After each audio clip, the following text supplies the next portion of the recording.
رب اشرح لي صدري ويسر لي أمري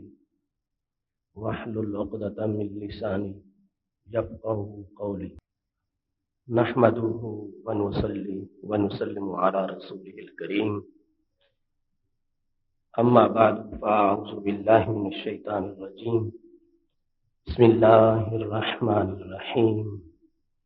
محمد رسول الله صدق الله العظيم وصدق رسوله النبي الكريم الأمين. إن الله وملائكته يصلون على النبي يا أيها الذين آمنوا صلوا عليه وسلموا تسليما. الصلاة والسلام عليك يا سيدي يا رسول الله وعلى آلك وأصحابك يا حبيب الله.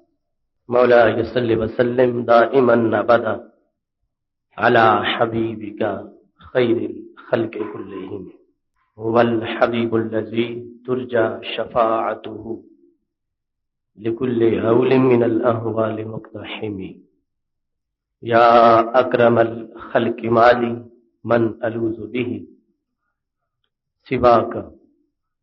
عند حلول الحادث العممي. ربي صل وسلم دائما أبدا على حبيبك خير الخلق كلهم. اللہ تبارک و تعالی جل جلالہ وعم نوالہ واتم برہانہ وعظم شانہ کی حمد و ثنا اور حضور سرور کائنات مفخر موجودات زینت بزم کائنات دستگیر جہاں غم گسار زمان سید سربراں قائد المرسلین خاتم النبیین احمد مجتبی جناب محمد مصطفیٰ صلی اللہ علیہ وآلہ واصحابہ وبارک وسلم کے دربار گوہر بار میں ہدیہ درود السلام عرض کرنے کے بعد نہایت ہی محتشم سامعین حضرات، رب ذوالجلال کے فضل اور توفیق سے آج ہمارے خطبہ جمعۃ المبارک کا موضوع ہے مسئلہ علم غیب قسط نمبر 6۔ ہمارا یہ موضوع کئی اقساط میں چل رہا ہے، ابھی اس کی متعدد قسطیں باقی ہیں۔ آج بالخصوص اس موضوع کے پیش نظر بخار کے باوجود میں حاضر ہوں۔ دعا کریں اللہ تبارک و تعالی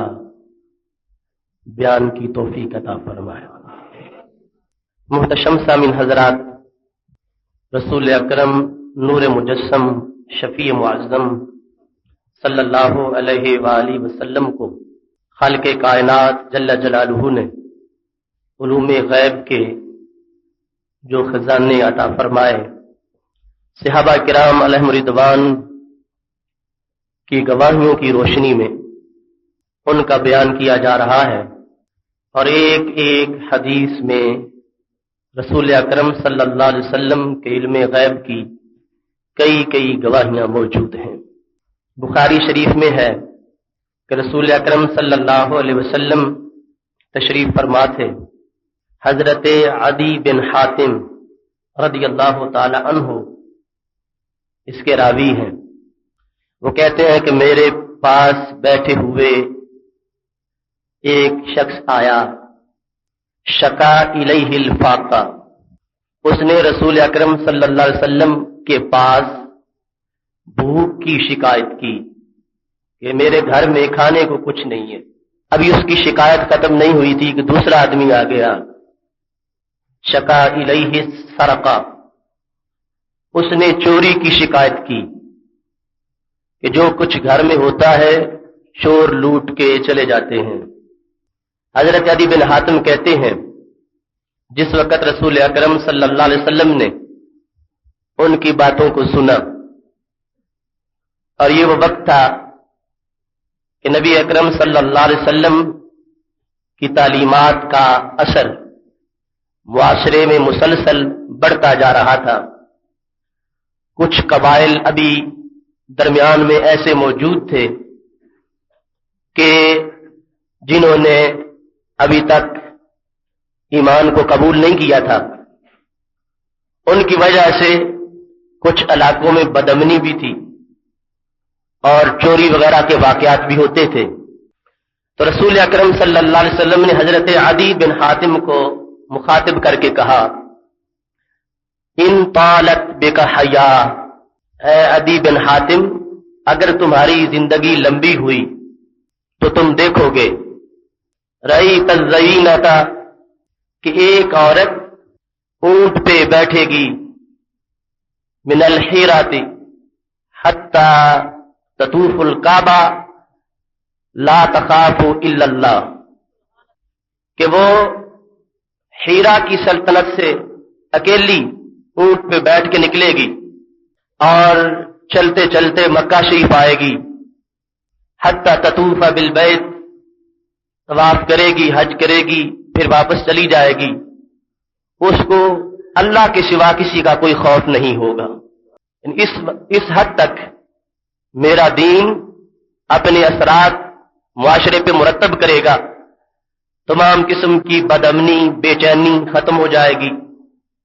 وہ جو مال یا عزت کے ڈاکو ہیں وہ ختم ہو جائیں گے، اور تنہا عورت اگر اتنا لمبا سفر طے کرے گی تو اس کو پورا اطمینان ہوگا کہ نہ تو میرے مال کو کوئی لوٹے گا اور نہ ہی میری عزت کو کوئی لوٹے گا۔ دوسرے نمبر پر رسول اکرم صلی اللہ علیہ وسلم نے ارشاد فرمایا، ان طالت بک حیا، اگر تمہاری زندگی لمبی ہوئی، حضرت عدی بن حاتم کو کہا، اور یہ حدیث شریف کے سارے مقامات میں بات طے شدہ ہے کہ جس کو بھی نبی علیہ الصلوۃ والسلام نے ان لفظوں کے ساتھ خطاب کیا کہ اگر تمہاری زندگی لمبی ہوئی، تو وہ نفس الامر میں لمبی زندگی کے بعد ہی فوت ہوا۔ یعنی کوئی بھی ایسا نہیں ہے کہ جس کو رسول اکرم صلی اللہ علیہ وسلم نے فرمایا ہو کہ تیری زندگی اگر لمبی ہوئی تو یہ دیکھے گا اور وہ دوسرے دن فوت ہو گیا ہو۔ آپ نے اسی کو فرمایا، یا جس کو آپ نے فرمایا اللہ نے اس کی زندگی لمبی کر دی۔ فرمایا اگر تمہاری زندگی لمبی ہوئی لتفتحن کنوز کسریٰ، تو یہ جو آج بھوک کی شکایت کر رہے ہیں کہ ہمارے گھر میں کھانے کو کچھ نہیں، کسریٰ کے خزانے کھول دیے جائیں گے اور میری امت کہ ان بھوکے افراد کے گھروں میں بھی مال پہنچ جائے گا۔ اور تیسرے نمبر پر فرمایا اگر تمہاری زندگی لمبی ہوئی تم دیکھو گے یخرج الرجل ملء کفی ذهبا وفضہ، ایک بندہ سونے کا چلو بھر کے اور چاندی کا چلو بھر کے باہر نکلے گا، یطلب من یقبلہ، اسے تلاش ہے کوئی ایسا فقیر مل جائے جو یہ سونا لے لے یا جو یہ چاندی لے لے، لیکن کوئی شخص اس کو ایسا نہیں ملے گا جو اس سونے اور چاندی کو قبول کرے۔ جس کے پاس جائے گا وہ کہے گا اگر تو کل آتا پھر تو میں یہ لے لیتا، آج میرے پاس اس کی گنجائش نہیں ہے۔ رسول اکرم نور مجسم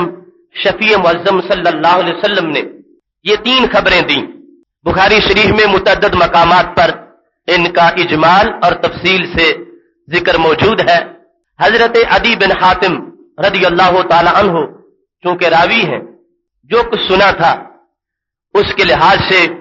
کہتے ہیں رأیت الزینۃ، میں نے اس اونٹ پہ سوار ہونے والی عورت کو دیکھا جو ہیرا سے چلی اور مکہ شریف میں حج کر کے واپس لوٹی، اس کو اللہ کے سوا کسی کا خوف نہیں تھا۔ یعنی دور فاروق اعظم رضی اللہ تعالی عنہ میں اتنا امن قائم ہو چکا تھا، اس حد تک اسلام کے اثرات مضبوط ہو چکے تھے اور اس حد تک انقلاب آ چکا تھا۔ حضرت عدی بن حاتم رضی اللہ تعالی عنہ کا یہ جوابی تبصرہ بھی بخاری شریف میں موجود ہے۔ کہتے ہیں کہ جو نبی علیہ الصلوۃ والسلام نے خبر دی تھی کہ اتنا امن آ جائے گا، آج لوگ چوری کی شکایت کر رہے ہیں، تو ایسا میرے اسلام کی روشنی کے اندر زمانہ آئے گا کہ مرد تو مرد رہے، خاتون کو بھی کسی طرح کسی چوری کا کوئی خطرہ نہیں ہوگا۔ تو حضرت عدی بن حاتم کہتے ہیں میں نے اپنی آنکھوں سے وہ زمانہ دیکھا کہ ایک عورت دور دراز ہیرا کی سلطنت سے چلتی ہے اور حجاز میں داخل ہوتی ہے، خانہ کعبہ کا طواف کرتی ہے اور پھر واپس پہنچتی ہے، آنے جانے میں اسے اللہ تبارک و تعالیٰ کے سوا کسی قسم کا کوئی خوف اور خطرہ نہیں تھا۔ دوسرے نمبر پر حضرت عدی بن حاتم جس وقت رسول اکرم صلی اللہ علیہ وسلم نے یہ فرمایا تھا کہ یہ معاشرہ امن سے بھر جائے گا، کوئی چور باقی نہیں رہے گا، تو عدی بن حاتم کہتے ہیں میرے دل میں یہ خیال آیا این دعار و طے، وہ طے قبیلہ کے ڈاکو کدھر جائیں گے؟ الذین سعروا البلاد، کہ جنہوں نے شہروں کو فساد سے بھر رکھا ہے، دن رات ڈاکو ان کے لوٹتے ہیں اور ڈاکے ڈالتے ہیں۔ یہ مشہور طے کا قبیلہ، اس کے ڈاکو مشہور تھے۔ تو حضرت عدی بن حاتم کہہ رہے ہیں میں نے دل میں یہ کہا کہ یہ ڈاکو کدھر جائیں گے۔ دور فاروق اعظم رضی اللہ تعالی عنہ جس وقت آیا تو اتنا انقلاب آ چکا تھا کہ وہ لوگ جن تک اسلام کی تعلیم پہنچنے سے پہلے ان کا کردار ایک خونخوار بھیڑیے جیسا تھا یا ایک وحشی درندے جیسا تھا، جب ان تک اسلام کی عظمت پہنچی ہے تو اللہ تبارک و تعالیٰ نے انہیں ولایت کے مرتبے تک پہنچا دیا ہے۔ وہ دعار بنی طے، وہ طے قبیلے کے ڈاکو جن کے بارے میں یہ سوچتا تھا کہ ان کے ہوتے ہوئے امن کیسے آ جائے گا، رسول اکرم نور مجسم شفیع معظم صلی اللہ علیہ وسلم کی نگاہ نبوت مستقبل کے حالات کو دیکھ رہی تھی کہ سیدنا فاروق اعظم رضی اللہ تعالی عنہ کے عہد زرعی تک اتنے اثرات آگے بڑھ چکے ہوں گے کہ وہ لوگ جو پہلے رہزن تھے ان کو رہبری کا مرتبہ عطا کر دیا ہو گیا ہوگا۔ پھر حضرت عدی بن حاتم کہتے ہیں کنتو فی من افتتح کنوز کسرا، جہاں تک دوسری خوشخبری تھی جو رسول اکرم صلی اللہ علیہ وسلم نے اس شخص کے فاقہ کو سن کر فرمایا تھا کہ کسرا کے خزانے کھول دیے جائیں گے۔ حضرت عدی بن حاتم کہتے ہیں میں خود اس لشکر میں تھا کہ جن لوگوں نے اپنے ہاتھوں سے کسرا کا خزانہ کھولا اور اس کو اسلامی بیت المال میں پہنچا دیا۔ نبی اکرم صلی اللہ علیہ وسلم نے جو لفظ بولے تھے میں نے خود اس لشکر میں شریک ہو کر ان حالات کو دیکھ کر کہ رسول پاک صلی اللہ علیہ وسلم کی نگاہ نبوت نے اس وقت دیکھ لیا تھا کہ یہ خزانے بالآخر میری امت کے لیے کھول دیے جائیں گے اور ان خزانوں کے مال اسباب کو مدینہ شریف میں اور اسلامی سلطنت کے فقراء کے اندر تقسیم کر دیا جائے گا۔ بخاری شریف کا یہ مقام حضرت عدی بن حاتم رضی اللہ تعالیٰ عنہ جہاں نبی اکرم نور مجسم شفیع معظم صلی اللہ علیہ وسلم کے اخبار غیب کو بیان کر رہے ہیں، وہاں یہ بات بھی ہمارے سامنے آتی ہے کہ اسلام میں کس طرح مالی انقلاب بھی صحابہ کرام علیہم رضوان کے اندر آیا۔ ایک وقت وہ تھا کہ جب رسول اکرم نور مجسم شفیع معظم صلی اللہ علیہ وسلم جنگ تبوک کی طرف جا رہے تھے، صحیح مسلم میں ہے، اور خرد و نوش کا سامان کم ہو گیا تو کچھ صحابہ نے یہ تجویز پیش کی تھی کہ اونٹنیوں کو ذبح کر کے ان کا گوشت کھا لینا چاہیے، اونٹنیوں کو ذبح کر کے گزارا کرنا چاہیے۔ مسلم کی کتاب الایمان میں حدیث شریف موجود ہے، حضرت فاروق اعظم رضی اللہ تعالیٰ عنہ اپنی تجویز لے کے آ گئے، کہنے لگے یا رسول اللہ صلی اللہ علیہ وسلم لو جمعتا ما باقیہ من ازواج القوم ودعوت علیہا، میری تجویز یہ ہے کہ جس کسی کے پاس بھی جو کچھ بچا ہوا کھانا ہے وہ سب کچھ آپ کے سامنے لا کے رکھے، آپ اس پر دعا کر دیں تو اللہ اتنی برکت دے گا کہ اونٹنیوں کو ذبح کرنے کی ضرورت نہیں پیش آئے گی۔ حضرت عمر رضی اللہ تعالیٰ عنہ کی اس تجویز کو نبی علیہ الصلوۃ والسلام نے قبول فرما لیا۔ حکم دیا گیا کہ جس کے پاس جو کچھ ہے وہ لے کر دربار نبوت میں حاضر ہو جائے۔ تو حدیث شریف میں آتا ہے کوئی ایک ٹکڑا روٹی کا لے آیا، کسی کے پاس نصف کھجور تھی وہ لے آیا، اور کچھ لوگ کھجوروں کی گٹھلیاں لے کے وہاں حاضر ہو گئے۔ کھجوروں کی گٹھلیاں، نصف کھجور اور روٹی کے ٹکڑے رسول اکرم صلی اللہ علیہ وسلم کے سامنے اس لشکر والوں کے پاس جو کچھ تھا اس حالت میں جمع کر دیا گیا۔ میرے نبی علیہ الصلوۃ والسلام نے اس پہ دعا کی۔ حضرت عمر رضی اللہ تعالیٰ عنہ کہتے ہیں تمام لوگوں نے اپنی بوریاں بھر لیں اور اتنی برکت تھی کہ اس سفر کا سارا خرچہ اسی سے پورا ہو گیا۔ اس میں ایک تو طعام پر جو دعا مانگنے کا ثبوت ہے کہ رسول اکرم نور مجسم شفیع معظم صلی اللہ علیہ وسلم خود کھانے کے اوپر دعا مانگی ہے، اور یہ ہماری دعا میں اور ان کی دعا میں فرق ہے کہ رسول اکرم صلی اللہ علیہ وسلم دعا مانگتے ہیں صرف مانوی برکتیں ہی نہیں، کھانے میں حصی برکتیں بھی آ جاتی ہیں، اور ان کے طریقے کے مطابق جس وقت قرآن مجید کی آیات کھانے پہ پڑی جاتی ہے تو خالق کائنات جل جلالہ اس میں مانوی برکتیں بھی پیدا فرما دیتا ہے۔ اب اس مقام پر ہمارے موضوع کی بات یہ ہے کہ جو گٹھلیاں صحابہ لے کے آئے، راوی نے پوچھا کہ گٹھلیوں کا فائدہ کیا تھا؟ حکم تو یہ ہوا کہ جس کے پاس خوراک جو کچھ ہے وہ لے کے آ جاؤ، اور گٹھلیاں تو کوئی خوراک نہیں، کھجور کھا کے گٹھلی پھینک دی جاتی ہے۔ تو صحابہ کہتے ہیں گٹھلیاں بھی ہمارے ہاں خوراک کا درجہ رکھتی تھیں۔ کیوں؟ ہم کھجور کھا کے گٹھلی سنبھالتے تھے کہ جب کھجور نہیں ہوگی یہ گٹھلی منہ میں ڈال کے اوپر سے پانی پیئیں گے تو پانی میٹھا ہو جائے گا اور اس کی غذائیت ہمیں حاصل ہو جائے گی۔ یعنی وہ دور اسلام کا کہ جب گٹھلیاں منہ میں ڈال کے اوپر سے پانی پی کر کچھ وقت کے لیے پانی کو منہ میں رکھ کے کہ گٹھلیوں سے کچھ نہ کچھ پانی میں لگ جائے اور پھر گٹھلیوں کو باہر نکال کے پھر بھی پھینکا نہ جائے، پھر بھی سنبھال کے رکھ لیا جائے، وہ فاقے کا دور اور وہ بھوک کا دور ان لوگوں نے اپنے خطوط کو تبدیل نہیں کیا کہ ہم کسی اور ذریعے سے مال حاصل کر لیں۔ رسول اکرم نور مجسم شفیع معظم صلی اللہ علیہ وسلم نے ضمانت دی کہ جو میں تمہیں خطوط دے رہا ہوں انہی پہ زندگی بسر کرتے رہو، ایک دن دنیا کے خزانے تمہارے قدموں میں پہنچ جائیں گے۔ تو یہ زمانہ اس قدر فاقے کا تھا، رسول اکرم صلی اللہ علیہ وسلم نے صحابہ کرام علیہم رضوان کو پابند کیا کہ کوئی دوسرا ذریعہ اپنا کے اگر دولت حاصل کرو گے پھر وہ محض دنیا ہوگی، اور اگر میرے طریقے پر قائم رہ کر تمہیں اگر دولت ملے گی تو وہ دولت بھی دین کا حصہ بن جائے گی۔ یہاں تک کہ صحیح میں حدیث موجود ہے جب یہ حکم نازل ہوا تھا کہ صدقہ کرو، صحابہ میں سے بعض ایسے بھی تھے جنہوں نے جا کر بازار میں مزدوری کی اور 2 سیر 3 سیر کے مطابق ان کو کھجوریں ملی تو وہ اللہ کے راستے میں آ کے صدقہ کی کہ ہمیں شوق ہے کہ ہمیں صدقے کی عبادت کا بھی ثواب ملنا چاہیے۔ وہ صحابی کہتے ہیں ایک دن تو میں نے مزدوری کر کے صدقہ کیا تھا اور آج میرے پاس 1,00,000 درہم موجود ہے۔ اسی خط پہ رہتے ہوئے جو رسول اکرم صلی اللہ علیہ وسلم نے مجھے سبق دیا تھا کہ ایک دن مزدوری کر کے صدقہ کر رہا تھا اور میں نے کسب حلال کی طرف توجہ کی ہے اور میں شریعت کے دائرے میں رہا ہوں، آج اللہ تبارک و تعالیٰ نے مجھے یہ شان عطا فرمائی ہے کہ میرے پاس 1,00,000 درہم موجود ہے جس سے میں ہر طرف صدقہ بھی کر رہا ہوں اور اپنے کاروبار کو بھی چلا رہا ہوں۔ اب دیکھیے جب فاقہ کا اس طرح کا سوال تھا نبی علیہ السلام کے سامنے تو میرے محبوب علیہ السلام نے فرما دیا لا تفتحن کنوز کسرا کے خزانے کھول دیے جائیں گے اور ان سے میری امت کے ناداروں تک بھی حصہ پہنچ جائے گا۔ حضرت عدی بن حاتم رضی اللہ تعالیٰ عنہ کہتے ہیں میں خود اس بات پہ گواہ ہوں کہ وہ خزانے کھول دیے گئے اور میں اس لشکر میں شریک تھا جنہوں نے اس علاقے کو فتح کیا اور اس کو ہمیشہ کے لیے اسلام کا گہوارہ اور مرکز بنا دیا۔ تیسری بات کے بارے میں حضرت عدی بن حاتم رضی اللہ تعالیٰ عنہ نے مخاطبین کو خطاب کرتے ہوئے یہ فرمایا لا ترون، تم وہ وقت ضرور دیکھو گے جب اس طرح کی پیسے کی ریل پیل ہو جائے گی کہ ایک آدمی اپنی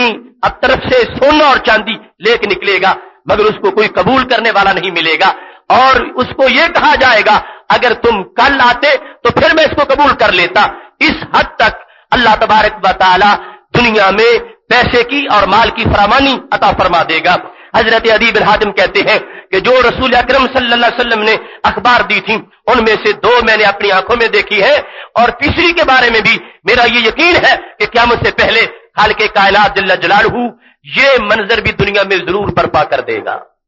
محترم سامعین حضرات، رسول اکرم نور مجسم شفیع معظم صلی اللہ علیہ وسلم کے پاس غزوہ خیبر کے موقع پر جب حضرت علی رضی اللہ تعالی عنہ تشریف لائے تھے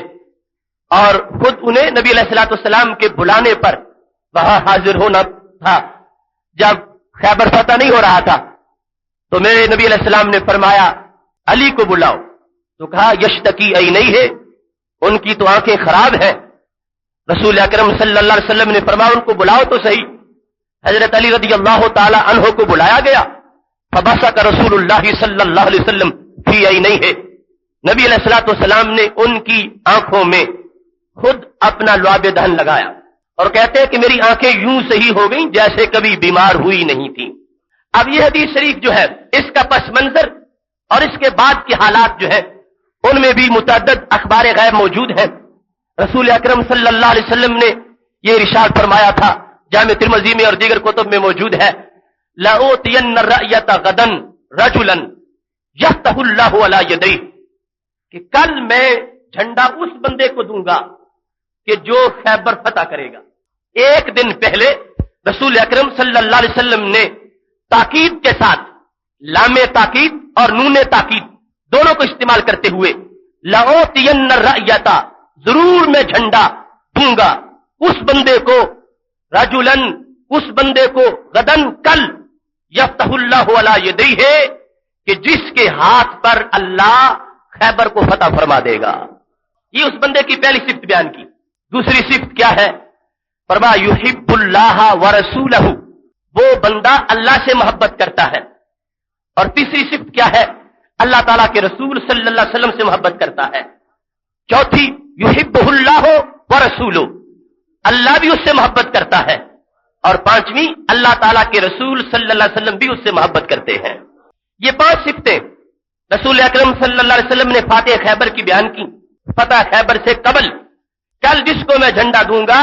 وہ فاتح بھی ہوگا، اور وہ اللہ تعالیٰ سے بھی پیار کرتا ہے، مجھ سے بھی پیار کرتا ہے، اور اللہ تعالیٰ بھی اس بندے سے پیار کرتا ہے اور میں بھی اس بندے سے پیار کرتا ہوں. یہ رات کو اعلان تھا، سارے لوگوں کی توجہ اس بات کی طرف تھی کہ وہ شخص کون ہے کہ جس کو یہ اعزاز حاصل ہے. ہر ایک اپنی التجاؤں کا محور یہی سمجھ رہا تھا کہ شاید مجھے جھنڈا دے دیا جائے. ہر ایک کا شوق رات کے سمٹنے کے ساتھ بڑھتا جا رہا تھا. صبح کے وقت رسول اکرم صلی اللہ علیہ وسلم نے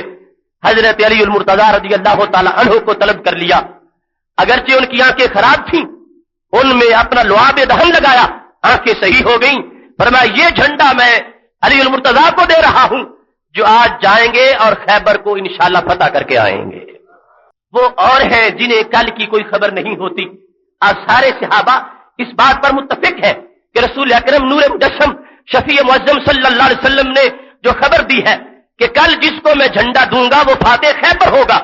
کسی نے اس میں شک نہیں کیا کہ ان کو کیا خبر کہ کل کیا ہوگا. ہو سکتا ہے جن کا نام انہوں نے تجویز کر رکھا ہے وہ رات کو فوت ہو جائے، کل تک زندہ ہی باقی نہ ہو، جب اس کو جھنڈا دیا جائے وہ فاتح خیبر نہ ہو سکے. کسی کو شک کا مرض نہیں تھا. سارے صحابہ یقین والے ہیں اور اس شوق میں رات بسر کر رہے ہیں. یقیناً وہ شخص فاتح خیبر تو ضرور ہوگا،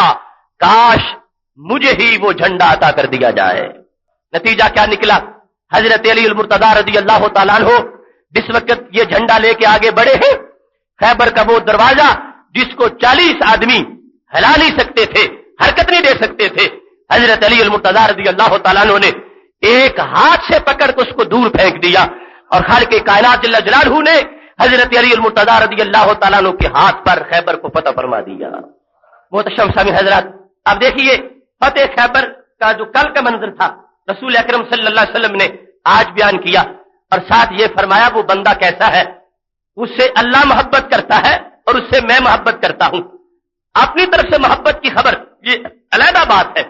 اللہ تعالیٰ کی طرف سے محبت کی خبر یہ غیب میں سے ہے. پھر فرمایا وہ بندہ اللہ سے محبت کرتا ہے اور مجھ سے بھی محبت کرتا ہے. محبت جو ہے وہ رقت قلب ہے، وہ دل کے اندر ایک کیفیت ہے جس کو انسان ظاہر میں محسوس نہیں کرتا، حقیقت اس کی دل کے ساتھ متعلق ہوتی ہے. تو رسول اکرم نور مجسم شفیع معظم صلی اللہ علیہ وسلم ایک طرف فرش پہ بیٹھ کر رحمان کی طرف سے محبت کا اعلان کر رہے ہیں اور دوسری طرف ایک بندے کے دل کی کیفیات کو دیکھ کر اس بات کا اعلان کر رہے ہیں کہ یہ بندہ عام بندہ نہیں، اس کے دل میں میری محبت بھی موجود ہے اور میرے اللہ کی محبت بھی موجود ہے.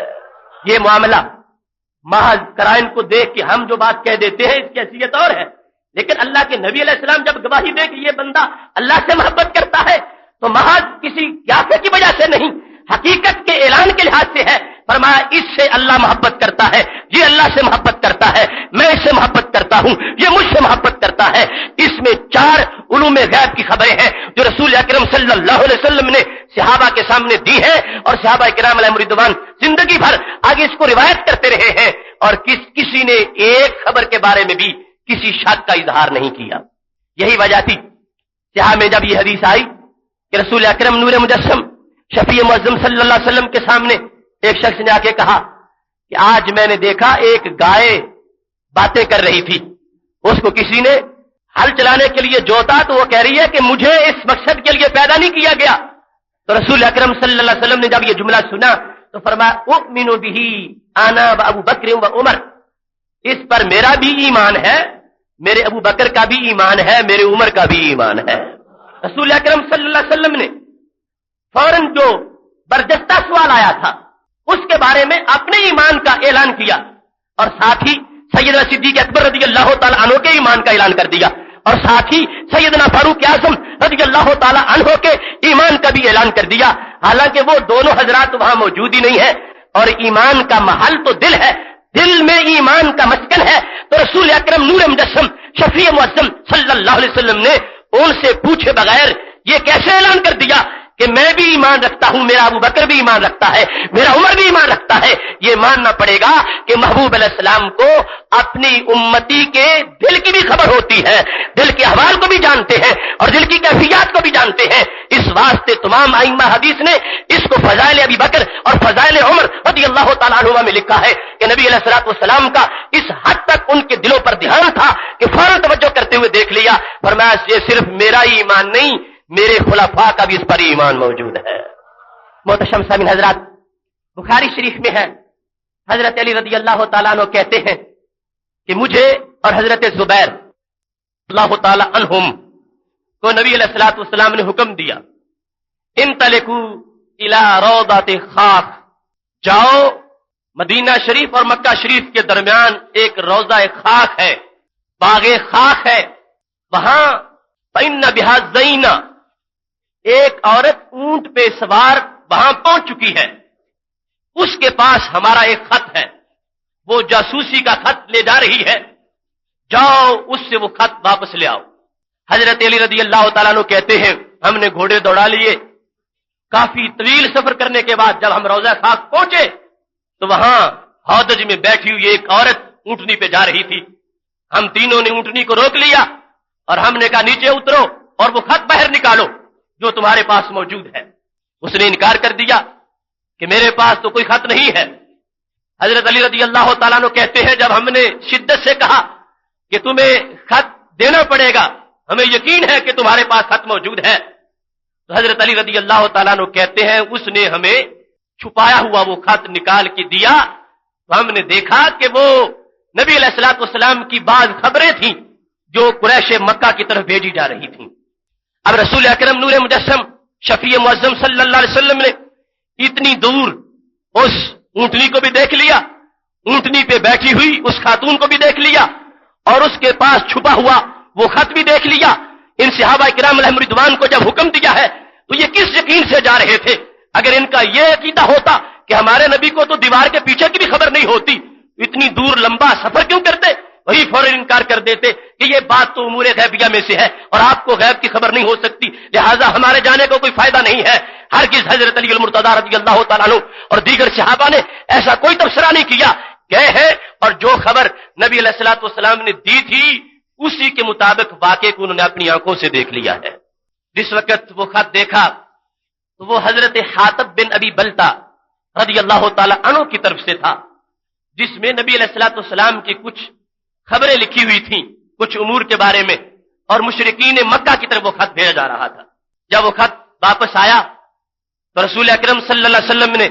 حاتب بن ابی بلتا کو بلا لیا. سارے صحابہ مشتعل ہو گئے کہ یہ منافق ہے، اس نے جاسوسی کی ہے، ہماری خبریں یہ قریش مکہ کو پہنچاتے ہیں. نبی اکرم نور مجسم شفیع معظم صلی اللہ علیہ وسلم کا پھر بھی علم کی وسعت دیکھو. فرمایا حاتب بتاؤ تم نے ایسا کیوں کیا؟ تو حاتب کہنے لگے یا رسول اللہ صلی اللہ علیہ وسلم ما فعلت کفرا ولا ارتدادا، میں نے یہ کفر کی وجہ سے نہیں کیا اور نہ ہی دین سے پھر جانے کی وجہ سے کیا ہے. صرف بات یہ ہے کہ میں مہاجر ہوں اور دیگر مہاجرین میں اور مجھ میں فرق یہ ہے کہ باقی سب مہاجرین کی برادری وہاں مکہ شریف میں موجود ہے اور میں مکہ شریف کا رہنے والا نہیں تھا، میں باہر سے وہاں آباد ہوا تھا اور میں نے کلمہ پڑھا اور ہجرت کر کے آ گیا. اب پیچھے وہاں ان لوگوں کی برادریاں ہیں جن کی وجہ سے ان کے مفادات کا وہاں تحفظ ہے اور میری کوئی برادری نہیں ہے. تو تو میں چاہتا تھا کہ کچھ لوگوں سے میں اپنے بارے میں کوئی مدد حاصل کروں. میں اس سلسلے کے اندر میں نے یہ خط لکھ دیا تھا. میری کسی طرح بھی دین سے کوئی منافقت نہیں ہے، نہ میں کفر کی طرف جانا چاہتا ہوں اور نہ ہی میں نے ارتداد اختیار کیا ہے. میں نے صرف اس واسطے یہ خط لکھا ہے کہ باقی جتنے بھی مہاجرین یہاں پر مدینہ شریف میں موجود ہیں ان کی برادریاں پیچھے موجود ہیں اور ان کے لحاظ سے ان کے مفادات کا تحفظ ہوتا ہے، اور میری کوئی برادری پیچھے موجود نہیں تھی. تو میں نے اس واسطے چند لوگوں کو یہ خط لکھا تاکہ وہ میرے بارے میں کچھ نرم رویہ رکھیں اور میرے جو مفادات ہیں ان کے لحاظ سے حفاظت کا مجھے ذمہ اور احساس دلا دیں. جب انہوں نے یہ جواب دیا، صحابہ برہم ہے. حضرت عمر رضی اللہ تعالیٰ عنہ کہتے ہیں دانی ادرب انہوں کا حاضر منافق، دانی یا رسول اللہ صلی اللہ علیہ وسلم مجھے چھوڑو، ادرب انہوں کا حاضر منافق، میں اس منافق کا سر اتار دوں. اس نے ایسا کیوں کیا؟ تو رسول اکرم صلی اللہ علیہ وسلم نے فرمایا سادہ کا حاتب بن ابی بلتا، عمر آپ یہ بات نہ کہو، حاتب نے جو جواب دیا ہے سچ دیا ہے. اس نے کفر یا ارتداد کی وجہ سے یہ خط نہیں لکھا تھا، جو وجہ اس نے بیان کی ہے حقیقت میں یہی وجہ ہے. اور اگرچہ یہ غلطی تو ہے لیکن تجھے پتا نہیں ہے کہ حاتب بن ابی بلتا بدری صحابی ہے، اور جو بدر میں گئے تھے اللہ نے ان کو جھانک کے دیکھا تھا اور فرمایا تھا اعملوا ما شئتم قد غفرت لکم، جو کچھ مرضی ہے کرتے رہو میں نے تمہارے گناہوں کو معاف کر دیا ہے. تو حضرت حاتب بن ابی بلتا کو چھوڑ دیا گیا کہ یہ اگرچہ غلطی ہے لیکن اعملوا ما شئتم کا وعدہ انہی کے بارے میں آ گیا ہے کہ تم کرو جب تک تم کفر تک نہیں پہنچو گے یا ارتداد تک نہیں پہنچو گے یا منافقت تک نہیں جاؤ گے، تمہارے معاملات کو میں معاف کر دوں گا. فرمایا میدان بدر میں جا کے کھڑا ہو جانا یہ کوئی معمولی سا کام تو نہیں تھا، اس وقت کافروں سے لڑنا یہ کوئی معمولی سا منصب تو نہیں تھا. عمر یہ حاتب بن ابی بلتا بھی تو بدری صحابی ہے، ان کو بھی اللہ تعالیٰ نے جھانک جھانک کے دیکھا ہے. یہ بات متشابہات میں سے ہے. خالق کائنات تو ہر طرف بکت دیکھتا ہے، اسے کہیں جھانکنے کی ضرورت نہیں ہے. لیکن یہ حدیث کے الفاظ ہیں، مراد یہ نہایت توجہ سے دیکھا ہے اور نہایت نظر رحمت سے دیکھا ہے. فرمایا خالق کائنات جل جلالہ جن سے معافی کا وعدہ کر چکا ہے، اے عمر میں ان بندوں کو سزا نہیں دینے دوں گا. اب یہاں پر سارے صحابہ کرام علیہم رضوان جس عقیدے پہ گواہی دے رہے ہیں وہ بھی رسول اکرم نور مجسم شفیع معظم صلی اللہ علیہ وسلم کا علوم غیب کا عقیدہ ہے. اور پھر محبوب علیہ الصلوۃ والسلام نے جو جواب سنا اس جواب میں جو آپ حقیقت تک پہنچے، جبکہ دیگر قرائن کے لحاظ سے لوگ سزا کا مطالبہ کر رہے تھے، میرے محبوب علیہ السلام نے اپنی زبان سے کہہ دیا صادقہ، انہوں نے سچ بولا ہے. اور اس سچ کی بنیاد پر حضرت حاتب کو منافقت کی طرف منسوب نہیں کیا گیا بلکہ ان کو عظیم صحابی بدری صحابی کے لقب سے ہمیشہ یاد کیا جاتا رہا. الوفا میں یہ حدیث شریف موجود ہے کہ جس وقت جنگ بدر کے بعد عمیر نامی شخص اور صفوان بن امیہ کا آپس میں معاہدہ ہوا. عمیر کا بیٹا وہب قیدیوں میں تھا جو کہ بدر میں قیدی بن گئے اور مسلمانوں کے پاس موجود تھے. دونوں حتیم کعبہ میں بیٹھے ہوئے یہ بات کر رہے تھے کہ اب بدر کی لڑائی کے بعد ہمارے زندہ رہنے کا کوئی فائدہ ہی نہیں ہے کہ جو ہمارے قائدین تھے وہ سارے کے سارے بدر میں مارے گئے. اور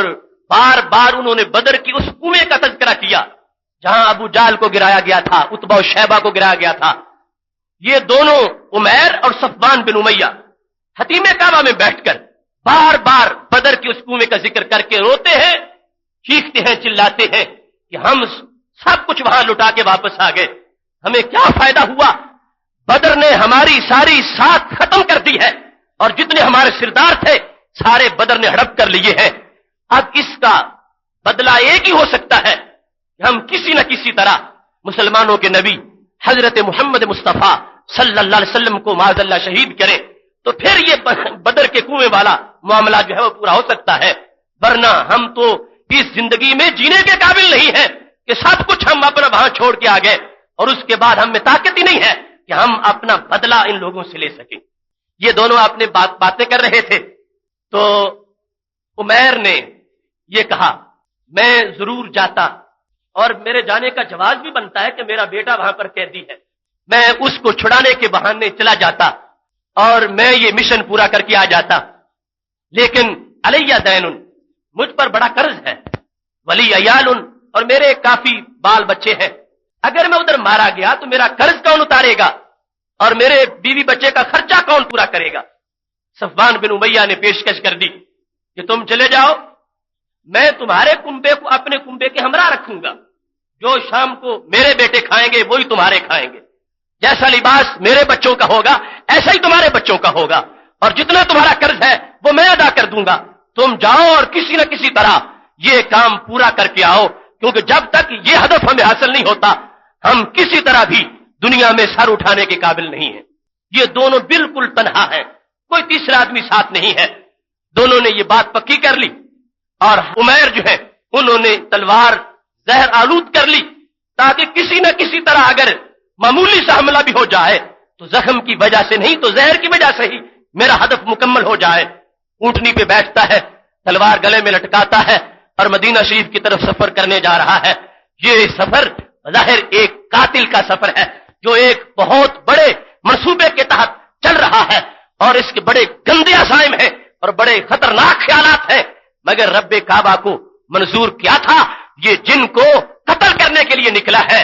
ان کی محبت نے بالآخر اس کو اپنی الفت کا اسیر بنا لیا ہے۔ جس وقت یہ مدینہ شریف میں پہنچا صبح کی نماز کا وقت تھا، اس نے اونٹنی جا کر مسجد نبوی شریف کے سامنے بٹھائی۔ حضرت عمر رضی اللہ تعالیٰ عنہ نے سب سے پہلے اس کو دیکھا، کہنے لگے ھذا عدو اللہ عمیر، لوگوں یہ خدا کا دشمن عمیر آ گیا ہے، یہ شر سے آیا ہے خیر سے نہیں آیا۔ حضرت عمر رضی اللہ تعالیٰ عنہ نے اس کو وہ گردن میں جو اس نے رسی ڈالی ہوئی تھی تلوار کے ساتھ اس رسی سے پکڑ کے کھینچ لیا اور کھینچ کے اس کو رسول پاک صلی اللہ علیہ وسلم کے سامنے لے آیا۔ فرمایا حضرت عمر رضی اللہ تعالیٰ عنہ سامنے پیش کر دیا کہ یہ وہ پرانا شرارتی، بدر میں بھی اس کی شرارتیں شامل تھیں اور کتنی اس نے اذیتیں دی ہیں، اور آج ہمارے پاس یہ پہنچا ہے تلوار لٹکائے ہوئے آ گیا ہے، یہ خیر کے ارادے سے نہیں آیا شر کے ارادے سے آیا ہے۔ رسول اکرم صلی اللہ علیہ وسلم نے جب یہ دیکھا کہ حضرت عمر رضی اللہ تعالیٰ عنہ اس کو رسی سے پکڑ کے کھینچ رہے ہیں، فرمایا عمر اب اس کو رسی سے نہ پکڑو، اس کو چھوڑ دو، اس کو میرے سامنے بٹھاؤ، میں اس سے بات کرتا ہوں۔ عمیر کو نبی علیہ الصلوۃ والسلام نے اپنے سامنے بٹھا لیا۔ فرمایا عمیر بتاؤ کیوں آئے ہو؟ تو کہنے لگے میرا بیٹا آپ کے پاس قیدی ہے، فی فک اسیر، میں اس کو چھڑانے آیا ہوں، تو میں جو کچھ مانگتے ہو دیتا ہوں، میرے بیٹے کو چھوڑ دو۔ تو نبی علیہ الصلوۃ والسلام نے فرمایا ما بال السیف فی عنقک کا، اگر بیٹا چھڑانے آئے تھے تو یہ گردن میں تلوار کیوں ڈال رکھی ہے؟ تو اس نے جواب دیا قبح اللہ من سیف هل اغنت شیئا، اللہ برا کرے ان تلواروں کا، کیا کوئی انہوں نے کبھی مسئلہ حل بھی کیا ہے؟ یہ تلواریں خائب و خاسر ہو جائیں، یعنی اس نے تلواروں کو بد دعائیں دینا شروع کر دی، اور یہ ظاہر کر رہا تھا کہ میں مجبوراً یہ پہن کے آ گیا ہوں، اب مجھے تلواریں چلانے کا شوق نہیں رہا، اس سے پہلے ہمارا بڑا نقصان ہو گیا ہے۔ نبی اکرم نور مجسم شفیع معظم صلی اللہ علیہ وسلم نے فرمایا عمیر تم سچ نہیں بول رہے۔ عمیر بار بار کہتے نہیں میں تو اس لیے آیا ہوں، میرا بیٹا یہاں پر قیدی ہے، اس کو چھڑانے آیا ہوں، اور تلوار ویسے میرے گلے میں ڈال کے آ گیا ہوں۔ رسول اکرم نور مجسم شفیع معظم صلی اللہ علیہ وسلم نے فرمایا سنو، اگر تم نہیں بتاتے تو میں بتاتا ہوں کہ تم مدینہ شریف کیا کرنے آئے ہو۔ عمیر کہتے ہیں کہ نبی علیہ الصلوۃ والسلام نے مجھے یہ فرمایا بل قعدت انت وصفوان فی الحتیم، تم اور صفوان دونوں کعبہ شریف کے پاس بیٹھے ہوئے تھے، اور کعبہ شریف کے پاس بیٹھ کے ذکرتم اصحاب القلیب، تم نے بدر کے کنویں والے ان کافروں کا تذکرہ کیا جن کو بدر کے دن قتل کیا گیا تھا، اور پھر ان کی لاشیں اٹھا کے اس کنویں میں پھینک دی گئی تھیں، تم نے ان کا ذکر کیا، ان میں سے ہر ایک کا نام لیا، اور پھر تم نے یہ کہا کہ ہم سب کچھ لٹا کے وہاں بدر میں واپس آئے ہیں، اور یہ مقصد پورا تب ہوتا ہے کہ حضرت محمد صلی اللہ علیہ وسلم کو شہید کیا جائے۔ اے عمیر تم نے اور صفوان نے میری شہادت کا منصوبہ بنایا تھا، حتیم میں بیٹھ کر تم یہ باتیں کر رہے تھے، اور تم نے یہ بات بھی کہی تھی کہ مجھ پر بڑا قرض ہے اور میرے بچوں کا خرچہ کون اٹھائے گا۔ اے عمیر تم نے سفر تب شروع کیا تھا جب صفوان نے تمہاری ساری شرطوں کو منظور کر لیا تھا۔ عمیر کہنے لگے کہ جب میں نے یہ صفوان سے باتیں کی تھی کوئی تیسرا آدمی وہاں موجود نہیں تھا، یعنی کفار مکہ میں سے قریش میں سے بھی کوئی وہاں موجود نہیں تھا، صرف ہم دو کا یہ معاہدہ تھا اور ہم دو کی یہ بات تھی۔ تو کہنے لگے جب انہیں یہاں بیٹھے ہوئے ہماری مکہ شریف کی گفتگو کا پتہ ہے اور ہر جزی کو جانتے ہیں کہنے لگے اشہد انک رسول اللہ صلی اللہ علیہ وسلم، میں گواہی دیتا ہوں کہ تم اللہ تعالیٰ کے سچے رسول ہو۔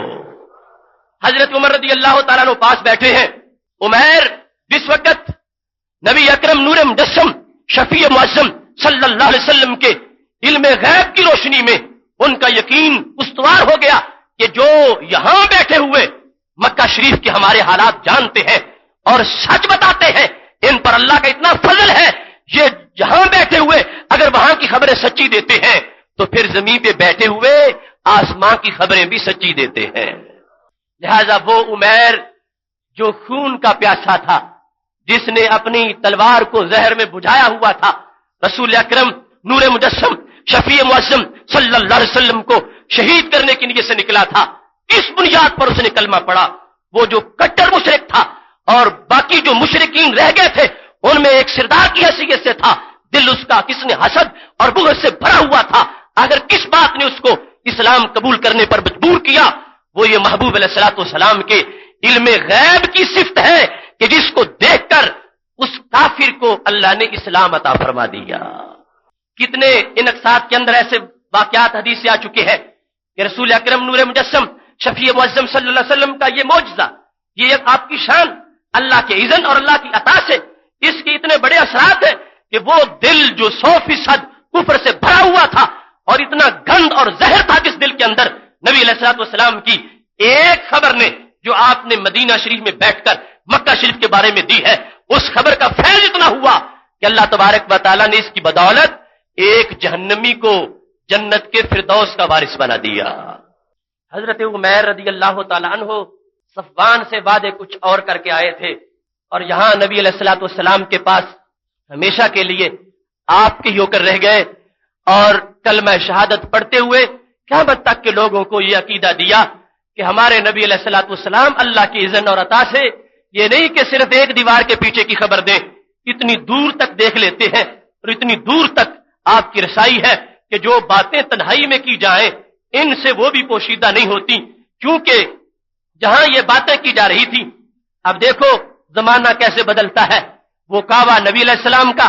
مکہ شریف محبوب علیہ السلام کا مولد اور حتیم میں مشورے آپ کے خلاف ہو رہے ہیں۔ وہ کعبہ کی دیواریں بھی سن رہی تھی کہ یہ کیسے منصوبے بنائے جا رہے ہیں، جس پیغمبر نے ابھی اس کعبے سے آ کے بت نکالنے ہیں اور فتح مکہ کا منظر آنا ہے اور اس سے پہلے ہی ان کو مٹانے کی سازش کی جا رہی ہے۔ میرے نبی علیہ الصلوۃ والسلام منصوبے سے آگاہ ہو گئے اور یوں آگاہ ہوئے کہ صرف یہی نہیں کہ وہ منصوبہ ناکام ہوا، یہ ہوا کہ جو منصوبہ بنانے والے ذہن تھے ان ذہنوں کے اندر آپ نے اپنی محبت کو داخل فرما دیا۔ یہ کمال ہے اسلام کا۔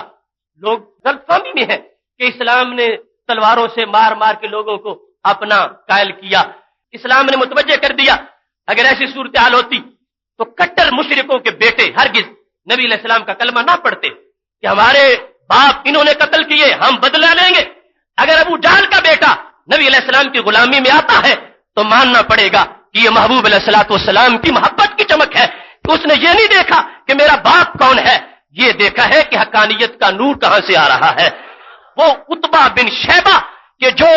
اس مقام پر عتبہ بن ربیعہ جو کہ بدر میں مر گیا تھا، اس کا بیٹا ابو ہاشم، صحابہ کہتے ہیں وہ ہم میں رجل صالح ہے،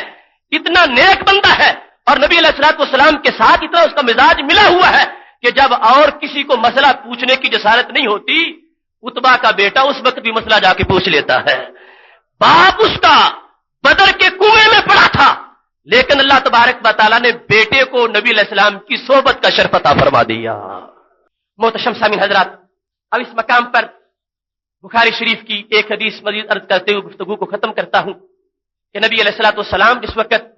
تبوک میں پہنچے، تبوک جانے سے پہلے جب تبوک کے قریب پہنچ گئے تھے، فرمایا ستہب اللیلہ ریح شدید، کہ آج رات تیز آندھی آئے گی، کیونکہ ہمہ جہت اخبار ہے، نبی علیہ الصلوۃ والسلام نے یہ خبر دے دی، اور یہ ان ظاہری اسباب کی وجہ سے نہیں جس طرح کے محکمہ موسمیات والے دیتے ہیں۔ آپ نے نگاہ نبوت سے دیکھا، فرمایا آج رات تیز آندھی آئے گی اور کوئی شخص بھی اس میں اٹھ کے کھڑا نہ ہو اور اپنے جانوروں کی ٹانگیں باندھ دو۔ صحابہ کہتے ہیں کہ جس وقت رات آئی اتنی تیز آندھی تھی کہ ایک شخص غلطی سے جب اٹھا تو اس کو جبل طے پر آندھی نے اٹھا کے گرا دیا، اور نبی علیہ الصلوۃ والسلام کی بتائی وہ خبر کہ جس میں آپ نے واضح فرمایا تھا کہ آج رات آندھی آئے گی، ہم تبوک والوں نے یہ خبر بھی اپنی آنکھوں کے سامنے سچی ثابت دیکھی کہ محبوب علیہ الصلوۃ والسلام کا کسی بڑے واقعہ کے بارے میں خبر دینا یا امور غیب کے بارے میں خبر دینا وہ تو بڑے ہی عظیم مرتبے کی بات ہے۔ یہ معمولی اخبارات جو ہیں ان کے لحاظ سے بھی محبوب علیہ الصلوۃ والسلام کی زبان سے جو لفظ نکل جاتا ہے اللہ تبارک و تعالی اس کو بھی پورا فرما دیتا ہے۔ میری دعا ہے خالق کائنات جل جلالہ ہم سب کو قرآن و سنت کا فہم عطا فرمائے اور قرآن و سنت کے ابلاغ و تبلیغ کی توفیق عطا فرمائے۔ وآخر دعوانا الحمدللہ رب العالمین۔